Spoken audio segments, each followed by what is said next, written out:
बिस्मिल्लाहिर्रहमानिर्रहीम। अस्सलाम वालेकुम नाज़रीन, मैं हूं साजिद फ़ारूक और आप देख रहे हैं आपका अपना यूट्यूब चैनल 2TV। नाज़रीन, आज हम आपको गवादर की तरक्की के हवाले से एक अहम मंसूबे के बारे में तफसीलात से आगाह करेंगे, लेकिन इससे पहले अगर आपने हमारे चैनल को सब्सक्राइब नहीं किया तो सब्सक्राइब कर लें और बेल आइकन भी प्रेस कर लें ताकि हमारी आने वाली तमाम वीडियोज़ बआसानी आप तक पहुँचती रहें। नाज़रीन, चीन पाकिस्तान इक़्तिसादी राहदारी मैं समझता हूँ कि पाकिस्तान और इस पूरे ख़ित्ते में तरक्की की ज़ामिन और इसको गेम चेंजर कहा जा रहा है। और इसकी बुनियादी वजह यह है कि इस चीन पाकिस्तान इक़्तिसादी राहदारी के ज़रिए पाकिस्तान और इस पूरे ख़ित्ते में एक तरक्की का नया दौर शुरू हो चुका है। और ख़ास तौर पर गवादर पोर्ट को फंक्शनल करने के हवाले से चीन पाकिस्तान इक़्तिसादी राहदारी के जो मंसूबे हैं वो बहुत आम हैं। इस सिलसिले में गवादर में ईस्ट बे एक्सप्रेस वे जो मंसूबा है उस पर तेज़ी के साथ काम जारी है और ये मंसूबा अब तकमील के मराइल में है।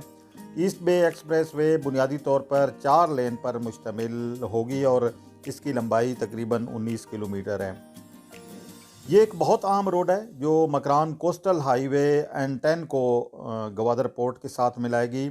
और मकरान कोस्टल हाईवे पर इस वक्त अगर हम देखें तो सेफ्टी वर्क, रोड मार्किंग, इसके अलावा कैट आइज़ और साइन बोर्ड्स की तनसीब का काम तेज़ी के साथ हो रहा है।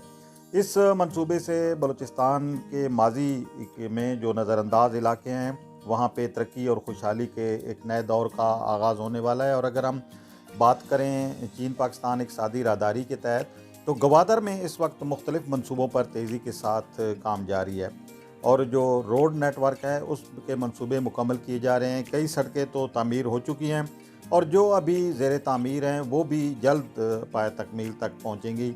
और सबसे बढ़कर ये कि खुंजराब से लेकर बलूचिस्तान के जो मगरबी अलाइनमेंट तक जो रोड इंफ्रास्ट्रक्चर है उसका काम मुकम्मल हो चुका है। इसके अलावा गवादर पोर्ट को कोस्टल हाईवे के साथ मिलाने के लिए भी जो काम है वो अब तो उस पर रफ्तार तेज़ कर दी गई है और ये तवक्को की जा रही है कि अप्रैल में उसका इफ्तिताह हो जाएगा।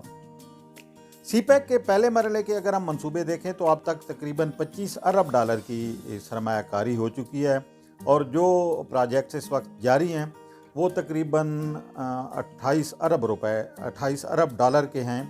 और ये एक बड़ी खुशाइंद बात है कि हमने देखा कि जिस तरीके से सीपैक के हवाले से एक तासुर पैदा करने की कोशिश की गई और हक़ाइक़ के बरक्स जो है वो चीज़ें जो है वो सामने लाई जाती रहीं।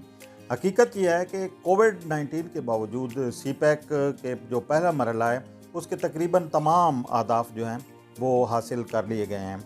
और इस सिलसिले में जो तवानाई के मंसूबे हैं या रोड इंफ्रास्ट्रक्चर के हैं, मवासलात के हैं और दीगर जो प्रोजेक्ट्स हैं वो अब तेज़ी के साथ आगे बढ़ रहे हैं। और सबसे बढ़कर ये है कि पाकिस्तान को इस वक्त तवानाई के मसले का कमी का सामना है, तवानाई का मसला है हमें दरपेश, तो इसके हल के लिए भी कोशिश की जा रही है।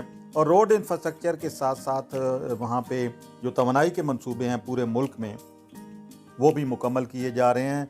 सड़कें बुनियादी तौर पर मैं समझता हूँ कि किसी भी मुल्क की तरक्की के लिए आम होते हैं और पाकिस्तान में अगर हम इंफ्रास्ट्रक्चर है, रोड इंफ्रास्ट्रक्चर है, उसकी हालत बहरहाल गवादर ये मुकम्मल होने के गवादर को करने के हवाले से एक और अहम पेश है।